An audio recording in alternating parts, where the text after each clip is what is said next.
The Bookshop Beneath the Willow Tree. Part 1. The Letter and the Key. The letter arrived on a Tuesday. It was late spring when Clara found it wedged between a stack of circulars on her dusty doorstep in the city. The envelope was cream-colored, sealed with wax in the shape of a feathered quill. Old-fashioned and peculiar, like something out of one of the historical novels she liked to read before bed. Her name was written in elegant penmanship she didn't recognize. Miss Clara Winslow. Inside was a note written on thick parchment. Dearest Clara, I imagine this will come as a surprise, but if you're reading this, then I am no longer here. My name is Margaret Winslow. I am your grandmother, though we never had the chance to meet. I have left you something, my bookshop. You will find it in the village of Thistlewood, tucked beneath the willow tree on Wren Street. There is much to explain, but I hope you will find it in your heart to come and see. The keys are enclosed. All my love. Margaret.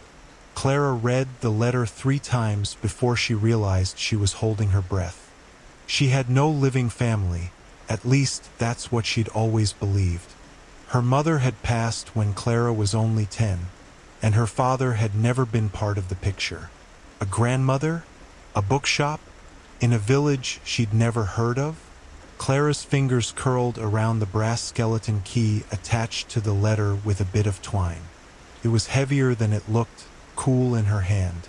She stood there for a long moment in her tiny kitchen, the hum of the fridge the only sound. The city was loud, tired, fast. Her life felt the same, and here was this strange, whispering chance, a key to something forgotten. That night, she stared out her apartment window at the blinking red lights on distant towers and thought of trees, and quiet, and ink-stained letters sealed with wax. She didn't fall asleep so much as drift. By morning, her mind was made up. Part 2. The Village of Thistlewood. Thistlewood appeared just as Clara had imagined it, though perhaps, deep down, she hadn't expected it to be real at all. The bus ride from the city had taken nearly 6 hours, winding past golden fields and sleepy countryside. She'd had to switch to a smaller local line near the end, one where the driver knew every passenger by name. "Haven't had a new face in months," he'd said with a wink when Clara boarded, the bookshop's key in her coat pocket. Now she stood at the edge of the village square, her suitcase resting at her feet, and tilted her head back to take it all in. Cobblestone streets branched out like spokes on a wheel. Narrow houses in shades of cream and moss green leaned toward one another as if whispering secrets. Shop signs swung gently in the breeze, one for a bakery, another for a florist, and somewhere ahead, beneath a curtain of cascading green, she spotted it, a willow tree. Its limbs swayed with age and grace, their fingers brushing the top of a slate-roofed building nestled into a corner plot like a sleeping cat. A painted sign above the door read, "The Willowed Quill, Books and Curiosities." The windows were fogged from the inside, obscuring the view. Vines curled around the eaves. Her heart gave a strange little jolt. Felt like opening a book and realizing it had already been waiting for you. As she stepped closer, she noticed how quiet the air had become. There were no honking cars, no subway rumbles, just birdsong and the rustle of willow leaves. Clara hesitated at the door. The wood was worn smooth beneath her hand as she touched it, almost lovingly, as though the shop remembered being touched. She took out the key. It slid into the lock without resistance, clicking open like a breath released after years of holding. The scent hit her first. Old pages, ink, something warm, almost honeyed, with the faintest trace of lavender. Clara stepped inside, breath catching as the light poured through high windows and danced across bookshelves that curved like tree limbs. Every inch of the shop was filled with character. Books stacked from floor to ceiling, tucked into nooks, perched on ladders. And there, on the front counter, sat a bell beside a handwritten note. Welcome home. Part 3. The Books Remember. Clara moved slowly through the shop, her fingers trailing the spines of books as though they might speak to her. Dust motes danced in golden shafts of light. Each shelf was marked with hand-carved wooden signs. Poetry, folklore, lost things. There were trinkets, too, small stones with foreign symbols, dried flowers tucked into frames, and tiny glass bottles sealed with wax. Curiosities indeed. She found a kettle in the back room and made herself a cup of tea. A note on the cabinet read, "The chamomile is best with honey." She smiled. It was like someone had known she'd be coming all along. That night, Clara slept in the tiny flat above the shop. The bedroom was humble, just a narrow bed, an arched window, and shelves lining the walls with more books than wallpaper. She opened one at random before bed, and inside the cover was a scribble. Books remember, so do places. She dreamed of willow branches parting to reveal someone waiting in the fog.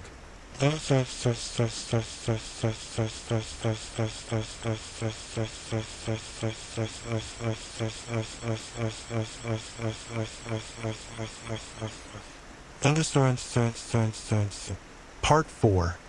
A Stranger in the Light. The next morning, Clara opened the shop doors. She didn't expect anyone to come, but around mid-morning, the bell above the door chimed. He was tall, at least 6 feet, with dark hair that curled slightly near his ears and a quiet kind of presence. A navy blue coat, a worn satchel over one shoulder, and green eyes like still water. "Sorry," he said, stepping inside. "Didn't expect to see anyone here. The shop's been closed for a long time." "I just inherited it," Clara replied, voice softer than she meant. "From my grandmother." He paused, then offered a small, warm smile. "You must be Clara." She blinked. "How do you know my name?" The man chuckled. "This village, word travels faster than the wind." He extended his hand. "I'm Ellie. I used to help your grandmother with the books." His hand was calloused, warm. Clara shook it, feeling a strange flutter. "Nice to meet you, Eli."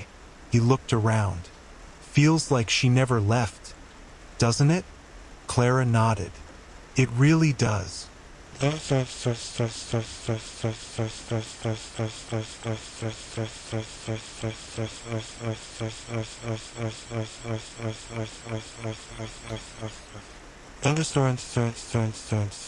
Part 5. The Willow's Story. Eli stayed to help her dust the front shelves. As they worked, he told her about the willow tree outside, that it had been planted when the shop first opened almost 70 years ago. "They say the tree chose this spot," he said, standing on a ladder as he passed her a stack of books. "Margaret used to believe it protected the stories inside." "Protected?" Clara asked.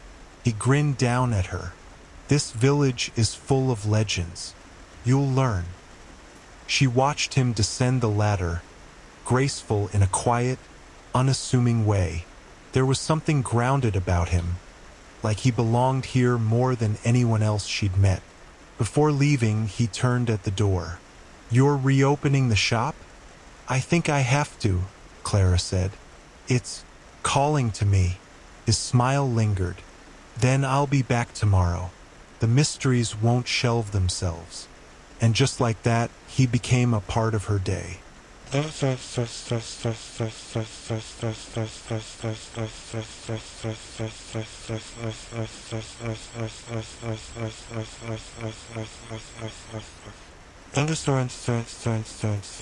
Part 6. The Tea and the Window Seat. Over the next week, Eli visited every morning. He brought pastries from the bakery across the square. Clara learned that he worked part-time at the local historical archives and wrote essays about regional folklore in the evenings. One morning, they shared tea at the window seat beneath the curved pane of glass, where the light poured in like a story unfolding. Clara had opened the Lost Things section and found a weathered notebook filled with pressed flowers and poems. Eli leaned in to read one. "If I were wind, I'd wrap around you, soft and full of stories." "That sounds like her," he murmured. "Margaret," he nodded. "She always said poetry was just memory rearranged." Clara closed the notebook and looked at him. "Did you miss her?" "Every day," he said. "But you remind me of her. Not in how you look, just something about the way you listen." She blushed and looked down at her tea.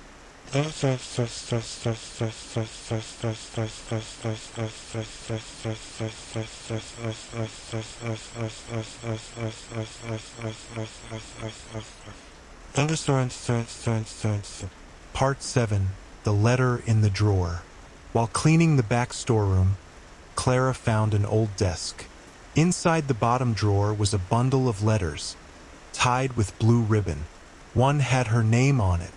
She read it curled on the window seat while rain tapped gently on the glass. "Dearest Clara, you must be frightened. I was too when I first came here. But this place has a way of healing what we think is broken. Let it show you how. And trust Eli. He has the kindest heart I've ever known. Love always, Margaret." Clara held the letter to her chest, eyes misty.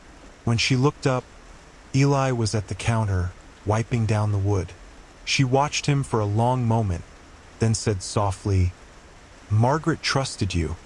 He looked up, surprised, and his voice was gentler than ever. "I'd do anything to honor her." And something shifted between them just a little, but enough.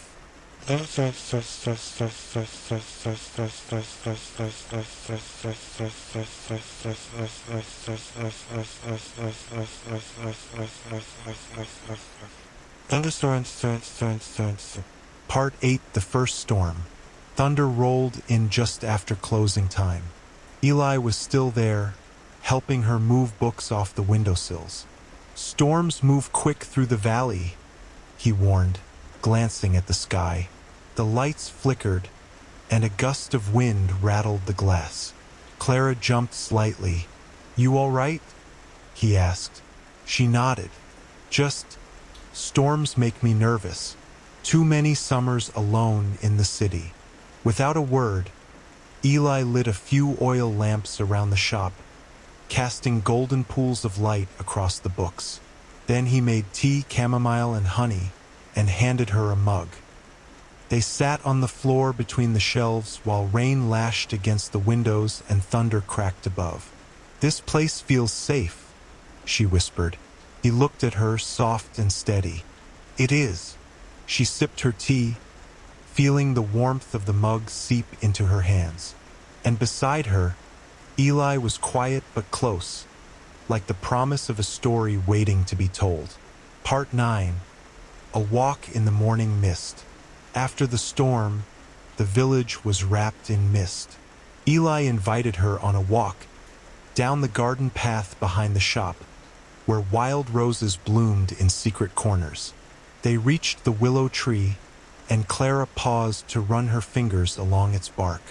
"It's like it remembers her," she said. Eli nodded. "Trees do. They hold more than people think." They continued down the lane, past the old stone well and toward the fields where deer often gathered at dawn. "Did you ever think of leaving?" Clara asked. He looked sideways at her. "Sometimes, but every time I tried, something pulled me back. Maybe it was her. Maybe it was the stories. Or maybe it's the shop. Or maybe," he said, "I was waiting for the right person to come home." Clara's breath caught, but she said nothing. "Not yet."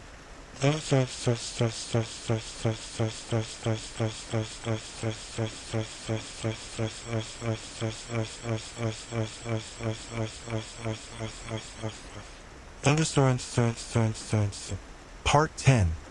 A Secret in the Floorboards.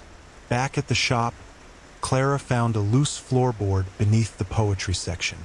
With Eli's help, she pried it up, and inside was a velvet pouch containing a small silver pendant, shaped like a quill. Alongside it was a folded note. For the next keeper of stories, this belongs to you now. Clara held it in her palm. It's beautiful. Ellie smiled. Margaret's pendant.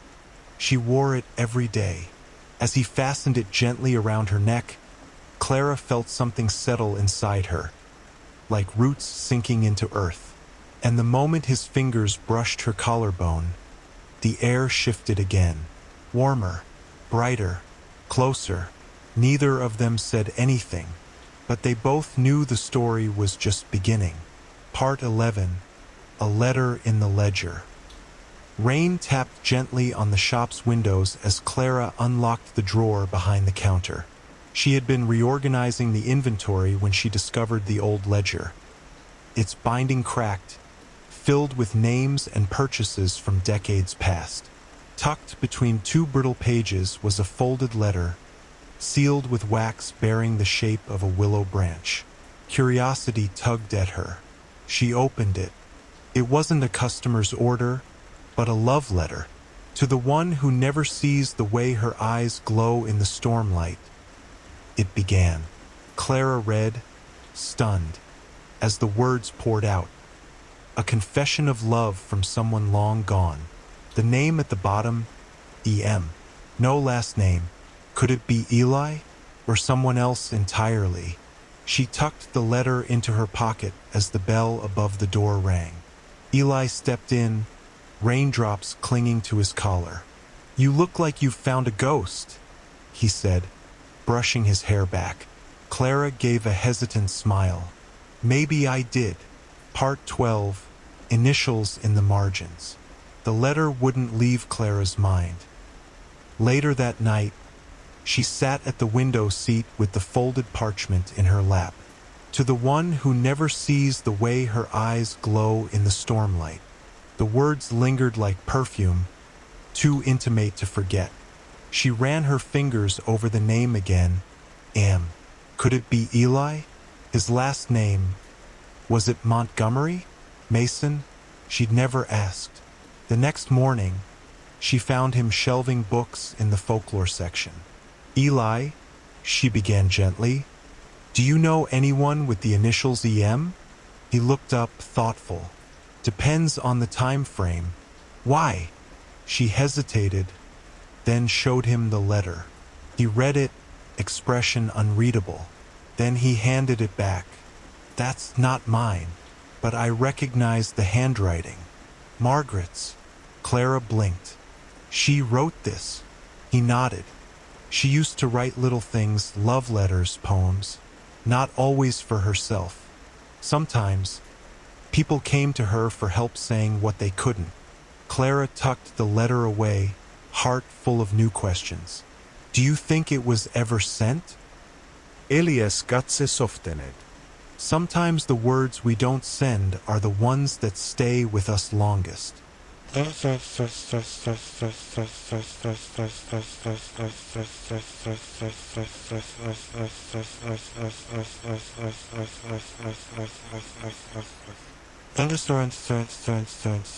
Part 13. The Inkstained Journal. Curiosity gnawed at Clara. That evening, she returned to the back room and opened the cedar chest under the window. Inside were scarves, brittle photographs, and a faded leather-bound journal with ink-stained corners.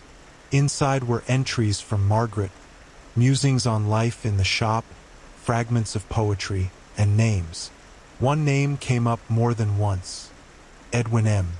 Eli had said Margaret helped others write letters, but what if this one had been hers, unsent, hidden away? Clara flipped further. One entry stood out. "He visits every Thursday. Buys books on lost places. Always leaves with something unsaid in his eyes." If I were braver.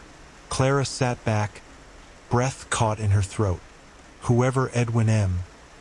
was, Margaret had felt something deeply for him. But there was no conclusion.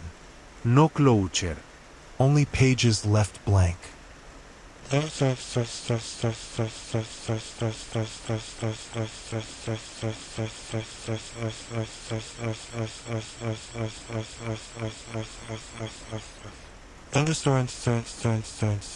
Part 14.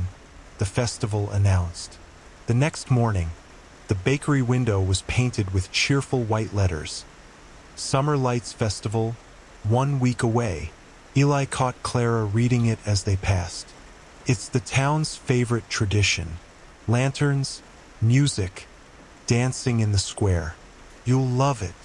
I haven't danced in years, Clara murmured, brushing her thumb against the letter in her pocket. You'll remember, he said with a quiet smile. That afternoon, townsfolk streamed into the shop to ask about festival-themed stories or to borrow old volumes on tradition.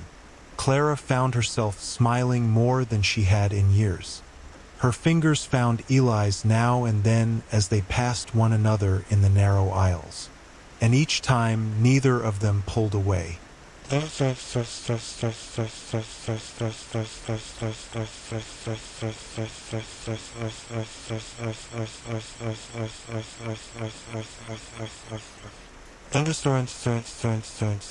Part 15. Margaret's Song.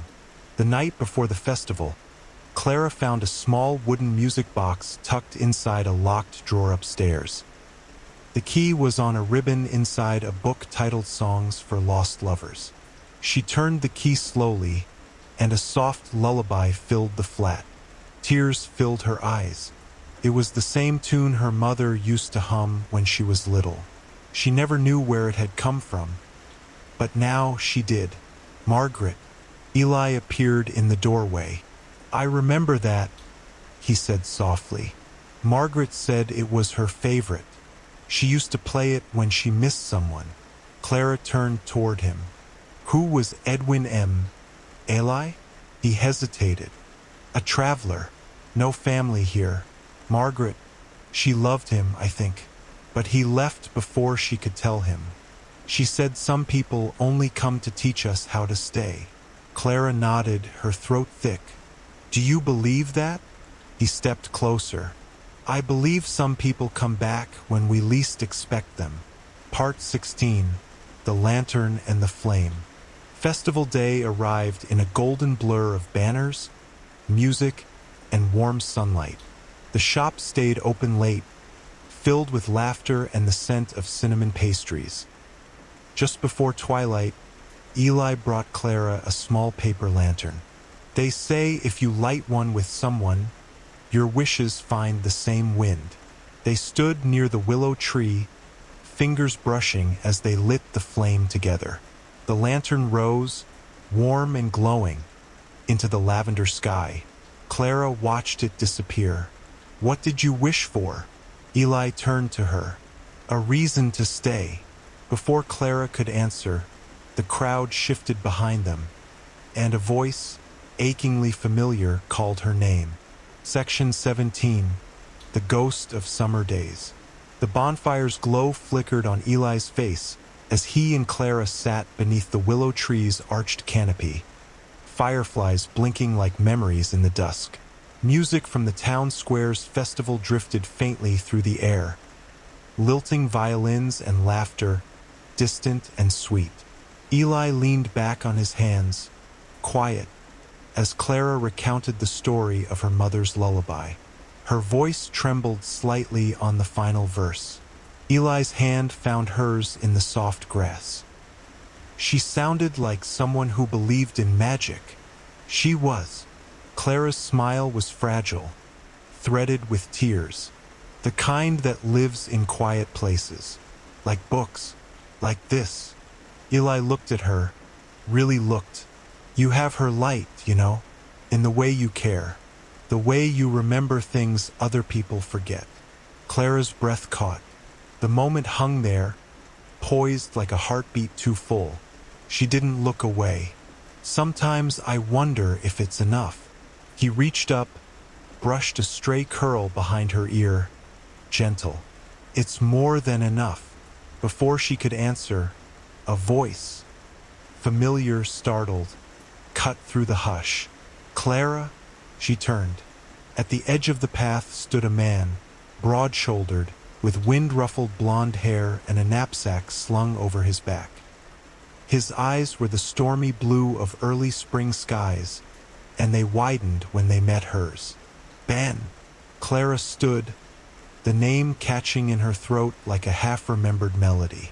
Benjamin Avery.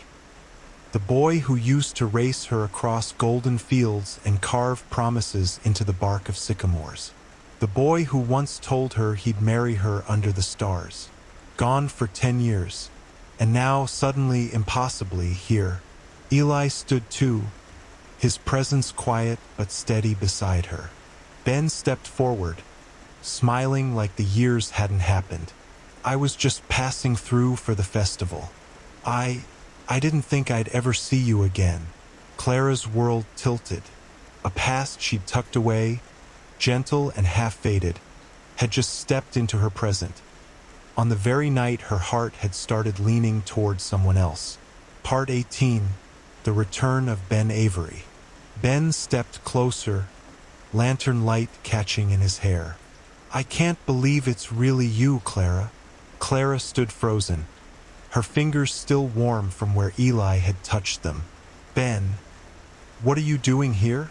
He smiled, that boyish lopsided grin that hadn't changed. I'm here for the Summer Lights Festival. I've been working in Bristol, just passing through.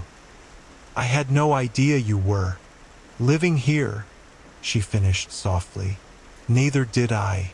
I only arrived a few weeks ago. This was my grandmother's bookshop. Ben's eyes flicked. Part 19. The Dance Beneath the Lanterns. As the town square filled with music, Clara found herself caught in the current of memories. Ben had been her first kiss, her first love, the one she had imagined a life with when she was still sketching hearts into her notebooks. They walked for a while, catching up. He told her about his work in architectural design, his travels, his brief stint in New York. I thought about you a lot, he said, especially after your mom passed. I wanted to write, but I didn't know how. Clara gave a soft smile. Life moved forward. I forgot how fast it could go. Under the glow of paper lanterns, couples began to dance. A familiar waltz drifted from the string quartet. Ben hesitated. Would you like to dance? For old time's sake. Clara's gaze flicked across the square. Eli stood at the edge of the crowd, watching her. She nodded, slowly. All right. They danced once, carefully, like handling something delicate from the past. His hand was warm, his step steady, but something in her chest remained still. And when the song ended, she stepped back, breathless. Not from the dance, but from the weight of memory.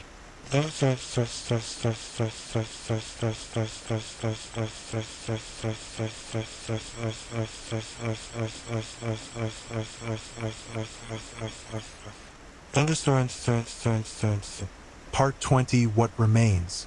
Clara found Eli alone beneath the willow after the dancing had ended. He didn't say anything, only handed her a cup of tea from the stall. Thank you, she murmured. Childhood sweetheart? He asked gently, no judgment in his voice. Clara nodded.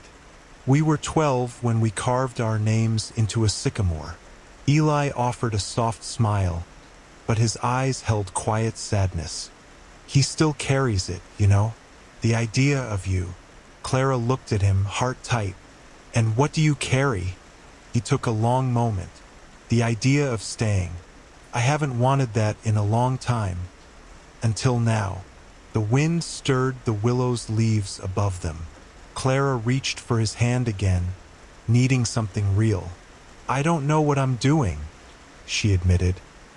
That's all right, Eli said, gently lacing his fingers with hers. We'll figure it out, chapter by chapter. Part 21. Ink and Ashes. The morning after the festival, the shop felt different, quieter somehow. Clara stood at the counter, rereading the old love letter. Margaret's voice, still echoed in her heart, soft and uncertain. Words that had never been sent. Feelings tucked away in ink instead of life. Was that what she was doing now? Ben had left her a note, just a short one, folded and slipped between the pages of her childhood copy of Anne of Green Gables. He was leaving for a few days, said he'd return before the week was out. He wanted to talk, to see what was still true. Clara wasn't sure what that meant, or what she hoped it meant. She glanced up as Eli entered through the back. "Good morning." He didn't smile quite as easily today. "Hey!" They worked together in a kind of gentle silence, reshelving books and sweeping dust from corners long forgotten. Eventually, Clara spoke. "Did you ever love someone you weren't sure loved you back?" Eli paused. "Yes." Clara turned to him, her voice soft. "What did you do?" He met her eyes. "I stayed."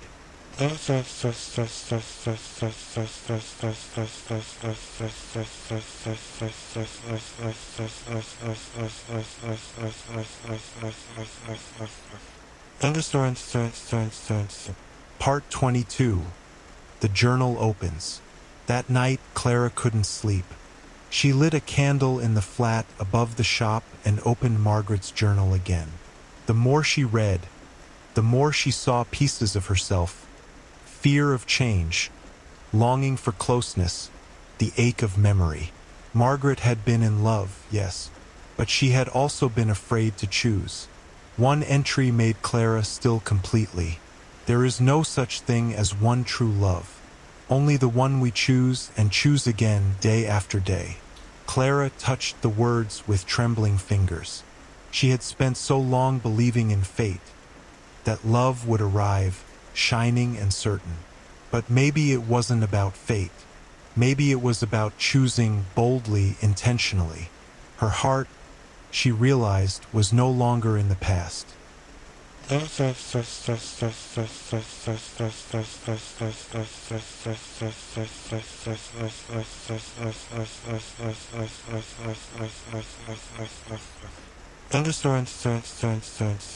Part 23.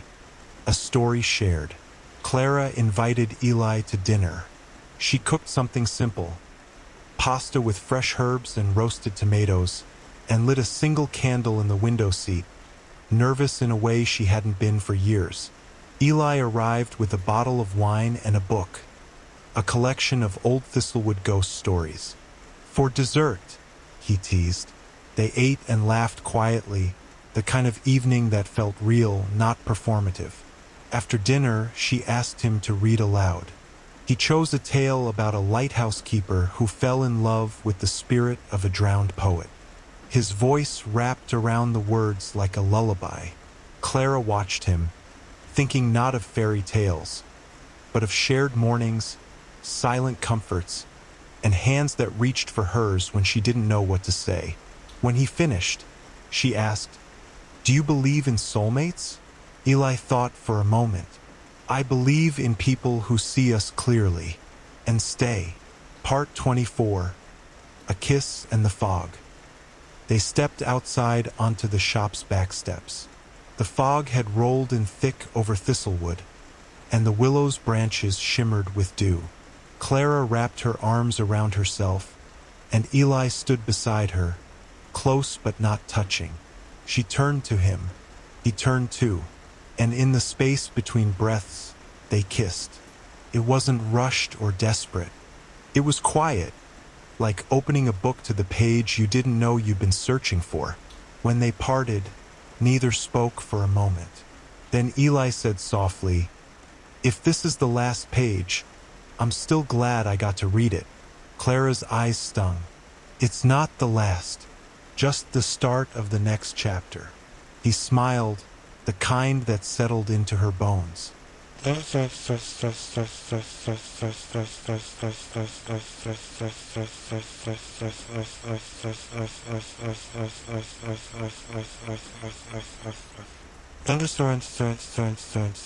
Part 25. Ben returns. 3 days later, Ben returned. He walked into the shop with a bouquet of wildflowers and that familiar smile that had once made Clara feel like the world could be simple again. "Hey," he said, placing the flowers gently on the counter. "Can we talk?" Clara felt her chest tighten. They sat in the window seat. He told her he'd been thinking a lot.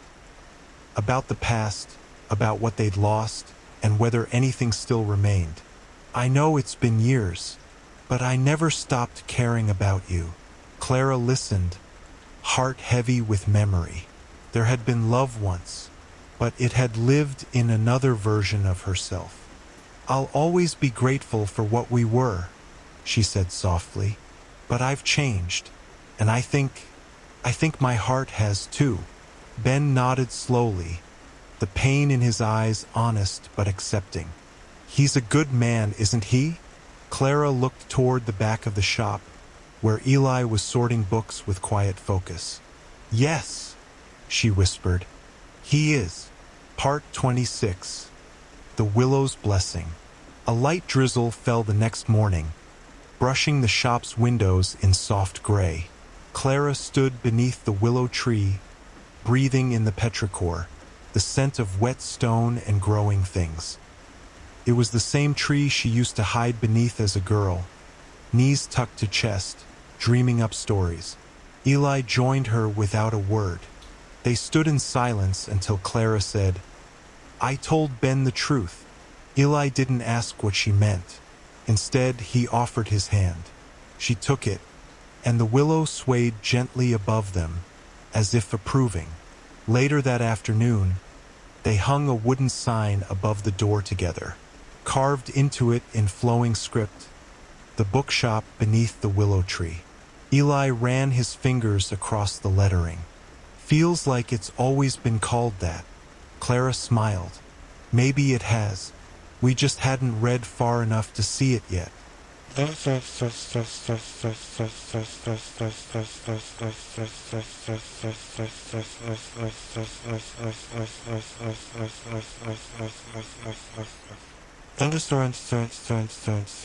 Part 27. The Lockbox. While reorganizing the back shelves, Clara found a small iron box tucked behind a row of forgotten dictionaries. Took her 2 days to locate the key. Inside was a folded map, yellowed with age, and a slim stack of letters. They weren't addressed to Margaret, but from her. One, dated just after Clara's mother was born, was addressed to Edwin M. Clara read it aloud to Eli that evening in the candlelit flat. "I don't know if this will find you. I only know that I love you still, and perhaps always will. I gave up waiting at the window, but I never stopped wondering if you'd look for the light in the shop window and find me again." Clara wiped her eyes. She never sent it. Eli said nothing for a long time. Then he murmured, "Sometimes the bravest thing is keeping love to yourself."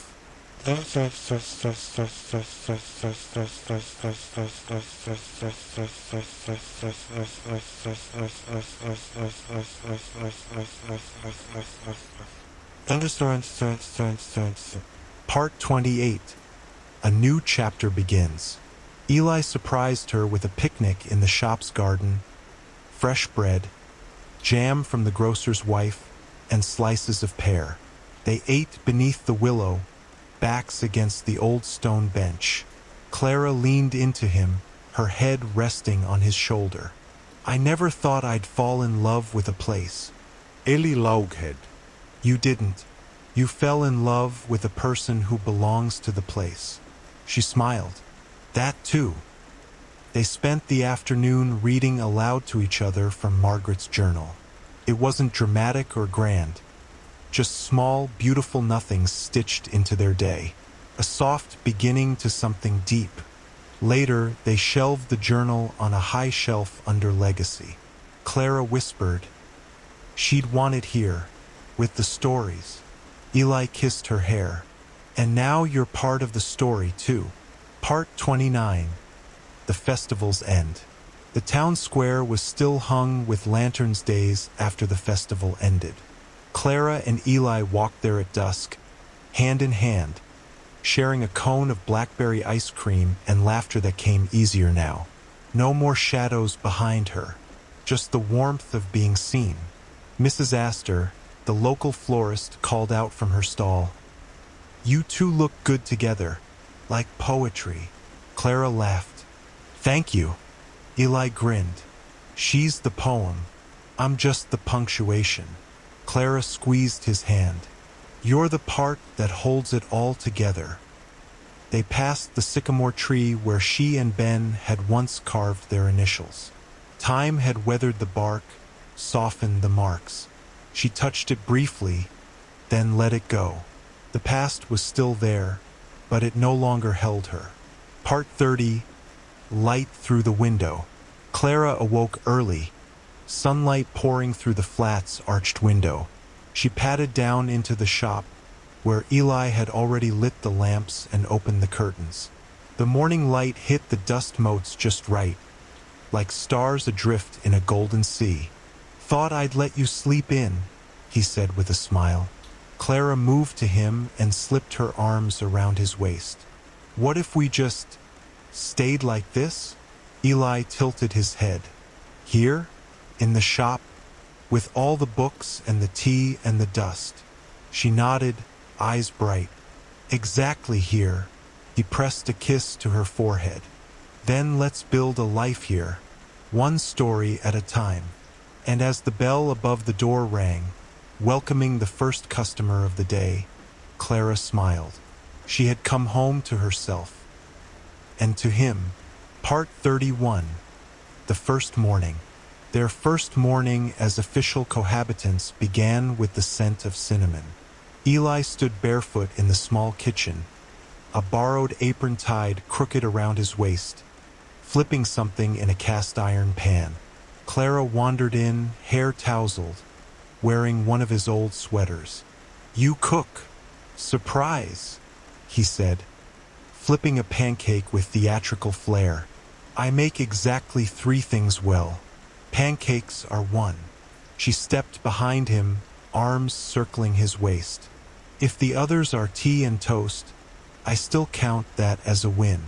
They ate on the window seat, knees touching, maple syrup pooling on mismatched plates, and watched the light trickle through the willow leaves. The quiet was different now. It wasn't the stillness of loneliness. It was peace. Part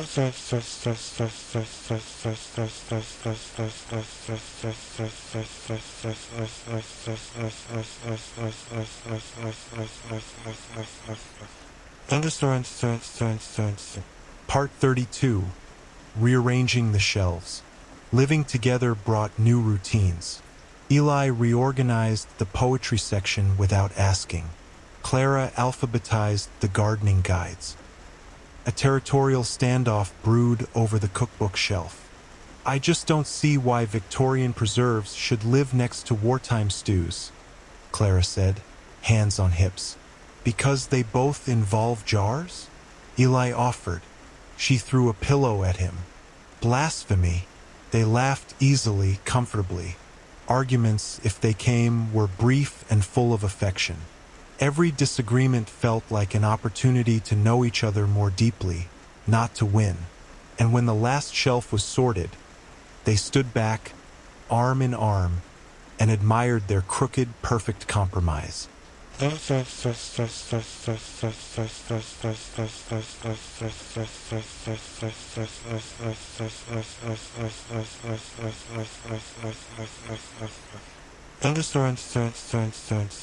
Part 33. Rainy Day Rituals. A storm rolled in one evening, thick with thunder and the scent of loam. Clara lit candles while Eli made cocoa.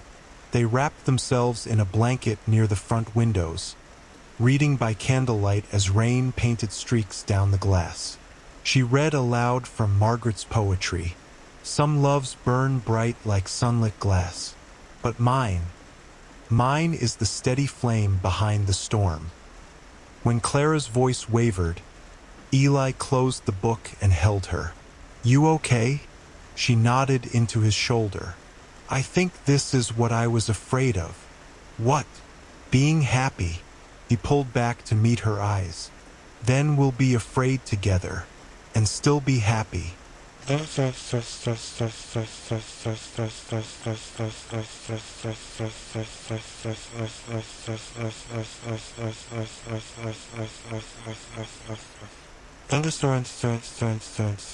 Part 34.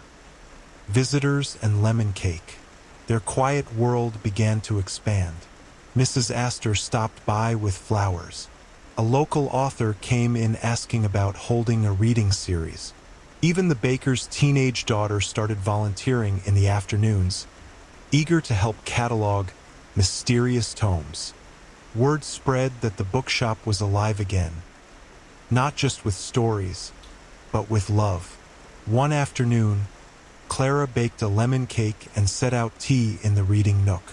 "I used to imagine doing this," she said as Eli took a bite. "Not just running the shop, but sharing it, letting it be part of someone else's day." He kissed her lemon sugar-dusted cheek. "It's part of mine now, every day."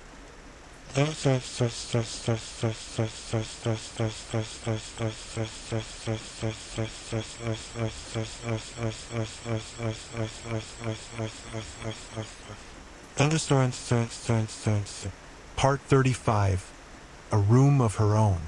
Clara took the smallest room upstairs and transformed it. Painted the walls seafoam green, filled it with her grandmother's writing desk, a new lamp, and an old armchair rescued from the shop storage. Her notebooks lived there now, filled with half-drafted poems and letters she hadn't yet sent. Eli peeked in one night. "What are you writing?" She smiled. "A story." He leaned on the doorframe. "About us."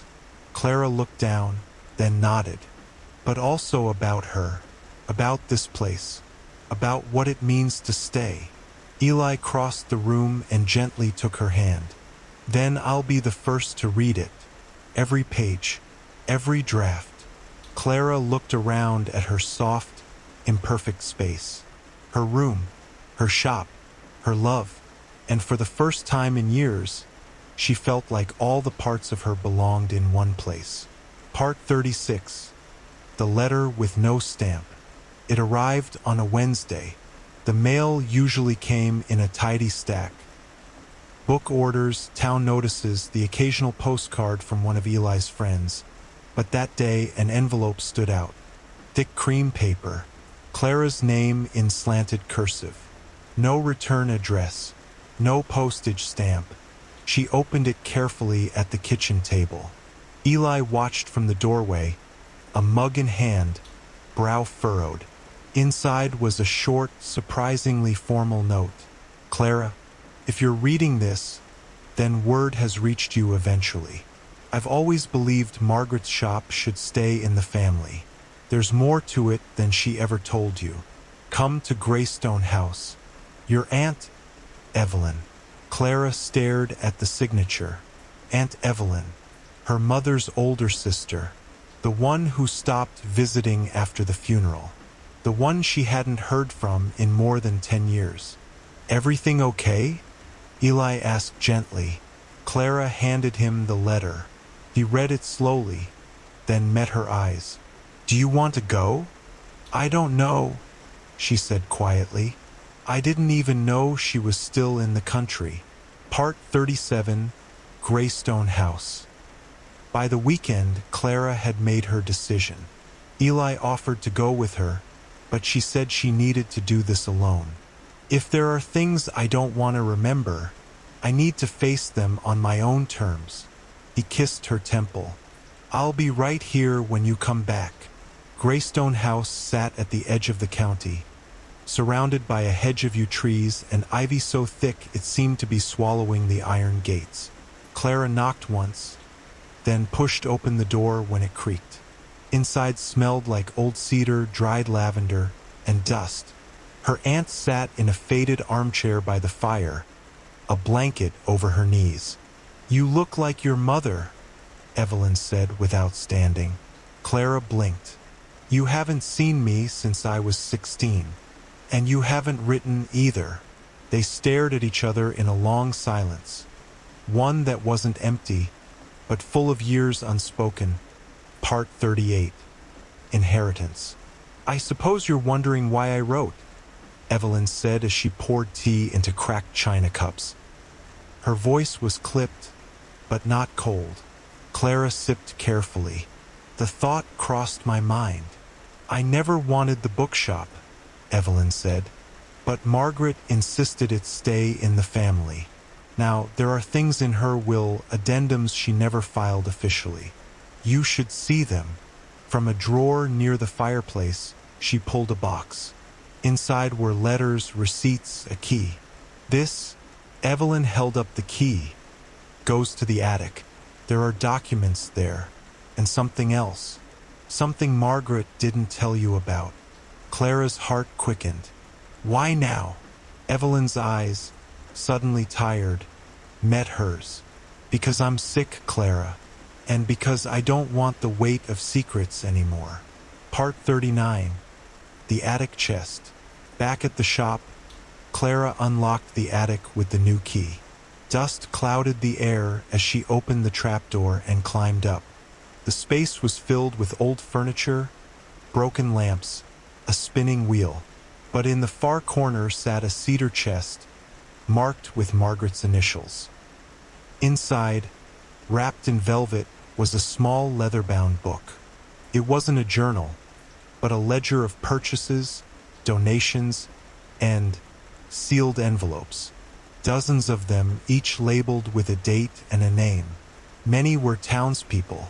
Some were strangers. All had been preserved with care. Clara flipped through them until she came to one marked simply, "For her granddaughter when she's ready." Her hands trembled. She opened it. Part 40. A grandmother's voice. The letter inside was long and handwritten. "My dearest Clara, if you've found this, then you've chosen to stay not just in the shop, but with your heart. That means you're ready for the truth. This shop has never just sold stories. It has kept them, saved them, sometimes healed them. I was the keeper once. I chose this life, and now I believe you've been chosen too." Clara's breath caught. In the bottom of this chest is a small, locked drawer. Inside it is a notebook unlike any you've seen. It holds a secret lineage of shopkeepers who kept this place alive for over 100 years. "And now, my love, it's yours." Clara looked up into the attic's golden dusk. It wasn't just a bookstore. It was a legacy, and now it was her turn. Part 41. The Keeper's Notebook. Clara found the hidden drawer beneath the cedar chest's lining. The key, tiny, bronze, almost weightless, had been taped inside Margaret's envelope. With a soft click, the drawer opened. Inside was a notebook bound in deep green leather, embossed with a simple emblem. A willow tree wrapped around a key. No title. No explanation. She carried it down into the shop, where the late sun spilled through the window like honey. Eli was reorganizing the travel section when she placed it in front of him. "This," she said quietly. Part 42. The first entry. The first entry was dated 1893. The writer's name was Lillian Hargrave. "The bookshop is alive," Lillian wrote. "Not in the way people fear, but in the way a tree is alive. It remembers. It listens. Chooses. I was chosen." Clara's hand trembled as she traced the ink. More entries followed. Each woman told her story, how the shop called to her, how it seemed to know the books people needed before they asked, how certain ledgers rearranged themselves in dreams. Margaret's entries came near the end. Her handwriting was elegant, curling across the page like wind. "Clara is still young, but she's already listening. She asked me yesterday if books could talk. I told her yes, that they whispered, and that someday she would understand." Clara's throat closed. Eli gently reached for her hand. "She always knew," Clara whispered. "She never told me, but She left this for when I was ready. Eli leaned his forehead to hers. And now you are.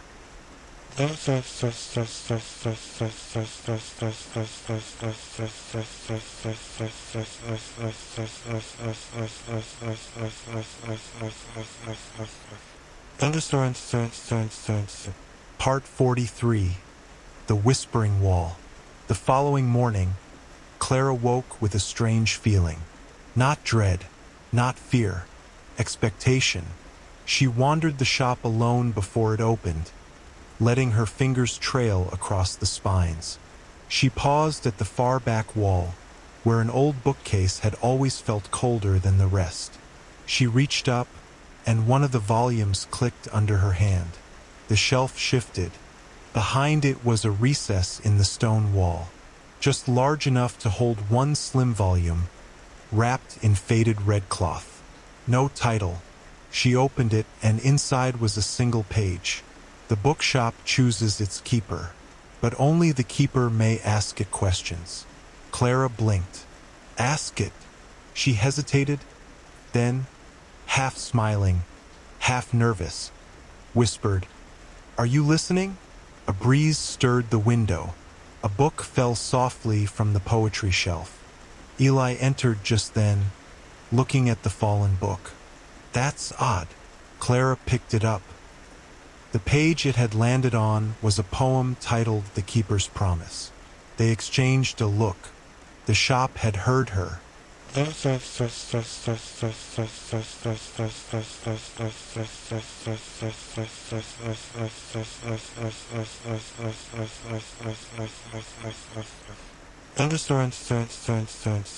Part 44. Legacy in the Walls.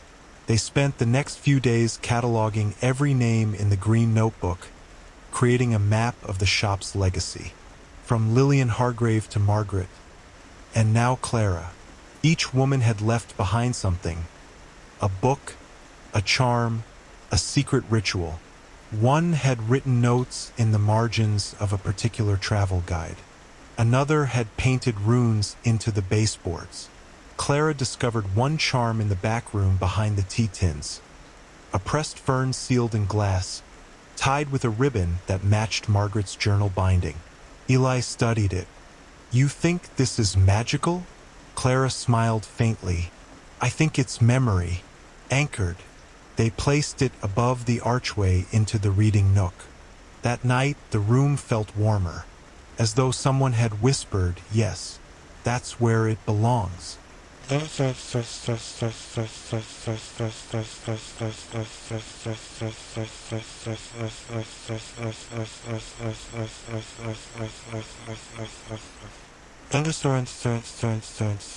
Part 45. The Keeper's Vow. Clara sat at Margaret's desk with a fresh journal in her lap. The green ledger stayed closed beside her, its secrets now safe and known. But this journal, this one would be hers. Eli made tea. They sat together, knees touching beneath the desk. Clara wrote the date, her full name, and then she wrote, "Today, I accept what I already knew in my heart. I am the keeper now. The stories begin and end with me. I vow to listen, to shelter the lost, to honor the memory of those who kept the door open before me, and to love, gently, fiercely, and without apology." She closed the journal, breath steady. Eli took her hand. "What did you write?" Clara smiled. "A beginning." Part 46. The Man in the Gray Coat. He arrived just before closing. Clara was shelving second-hand mysteries near the window when the bell above the door gave a soft chime. A man stepped inside, tall, thin, with hair the color of weathered bone and a gray wool coat that clung to him like mist. He paused just inside, eyes roaming the shelves with a strange kind of reverence. Eli stepped forward. "Welcome. Can we help you find something?" The man didn't answer right away. Instead, he turned toward Clara, gaze sharp and pale. "I was looking for someone," he said. "Lillian Hargrave." Clara's heart stopped. That name, she said, isn't listed anywhere public. How do you know it? The man offered a slight, almost broken smile. Because I once knew her. A long, long time ago.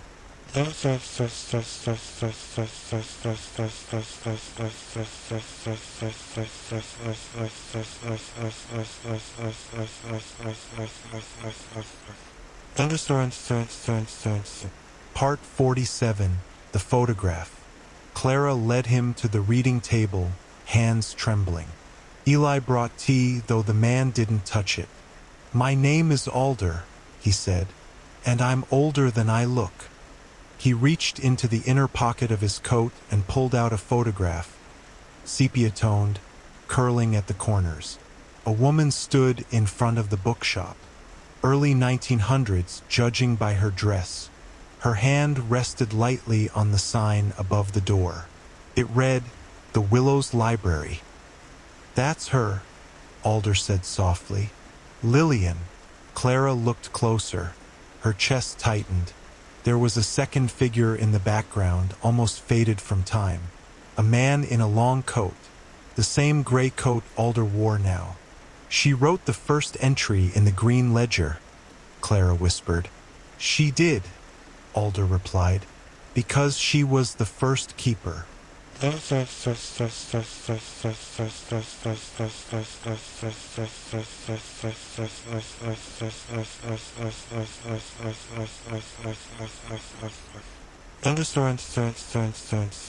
Part 48. The story he told. They sat for hours as dusk curled around the windows. Alder's voice was low and steady, almost like reciting poetry. She found the shop by accident, he said, or so she thought. In truth, the Willow called her, the same way it called you. I dreamed of it, Clara murmured. So did she, Alder said. That's how the legacy begins. The shop is older than Thistlewood, older than the land. It's a sanctuary for stories and the people who carry them. Clara stared. And you? What are you? He gave a small, tired smile. A listener, a keeper of the keepers. I visit only when one line ends and another begins. Eli spoke then, voice quiet. But Lillian's line ended over a century ago. Alder nodded. And yet, her story isn't done.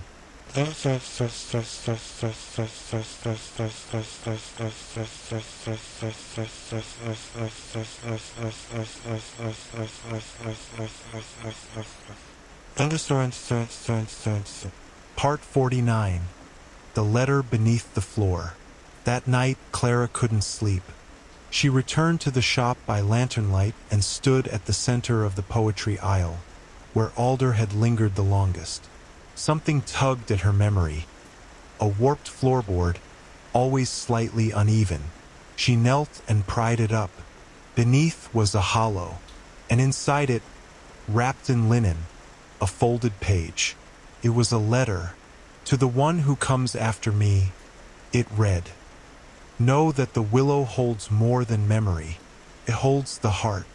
If you feel it stir, don't run. Let it root you. Let it show you what remains. It was signed simply LH. Clara pressed the letter to her chest, eyes closed. A voice in the leaves outside seemed to sigh.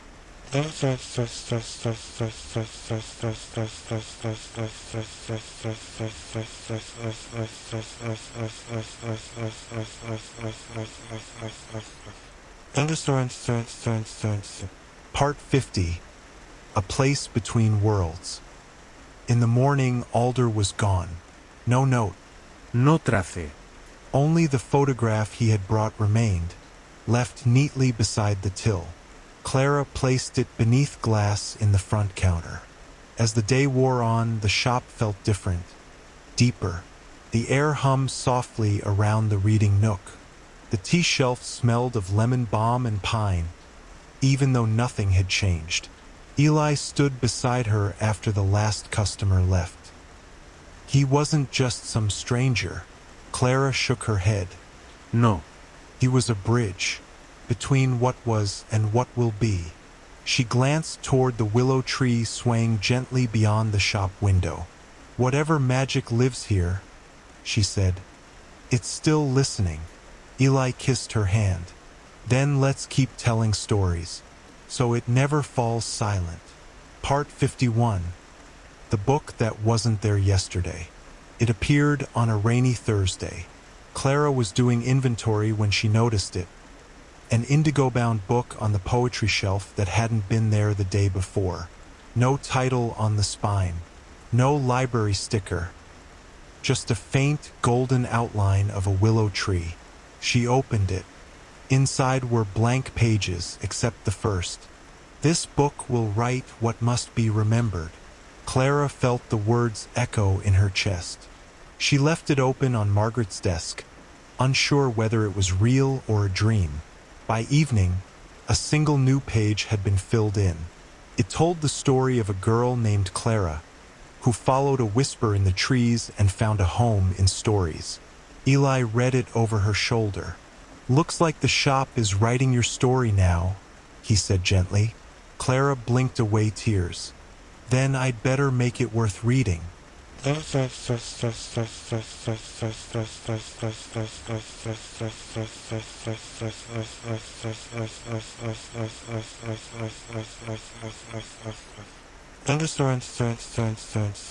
Part 52. The Visitor with the Red Scarf. A week later, a woman arrived wearing a red scarf and a look of quiet wonder. She browsed the shelves with the air of someone waiting to be found. Clara approached gently. "Looking for something in particular?" The woman smiled. "I heard there was a bookshop here that understands things." Clara tilted her head. "It depends on the day." The woman took a small envelope from her coat and handed it to Clara. Inside was a letter. "If this place is still standing, if the keeper still watches, then give her my name, Rosalind Hargrave. My grandmother was Lillian. I never knew her, but I've always felt something." Clara stared. "Your family?" The woman nodded. "Maybe distant, but I think I was meant to come." Clara led her to the reading nook, and the shop hummed, gentle, approving, as the page in the indigo book turned again.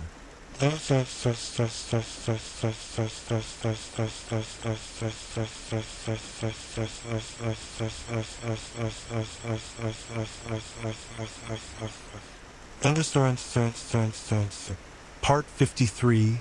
One last letter. One quiet afternoon, a final letter arrived. It was addressed in Evelyn's hand, postmarked 2 weeks earlier. "Clara, if you're reading this, then I've likely gone. Don't grieve too much. I made peace in my own way. Thank you for finding what I couldn't. Love, home, meaning. You are everything Margaret hoped you'd be. You carry her spirit. The shop was never just a place. It's a heart.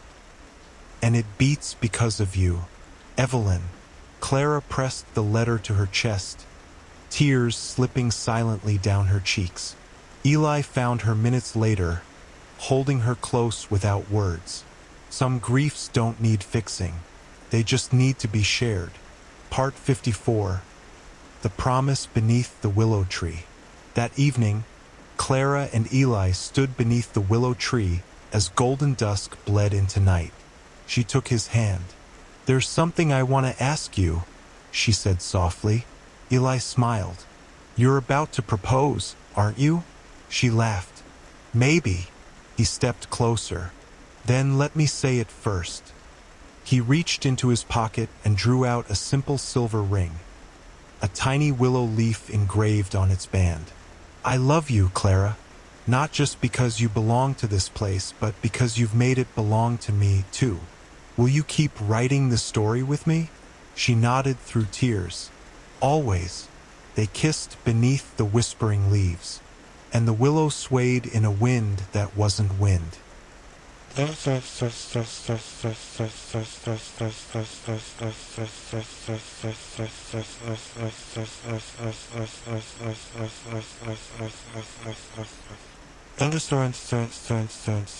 Part 55. A bookshop that remembers. Years later, the sign above the door still reads the bookshop beneath the willow tree. Tourists come and go. Locals Lineage. The tea smells of lemon and nostalgia. The same indigo book now holds dozens of pages.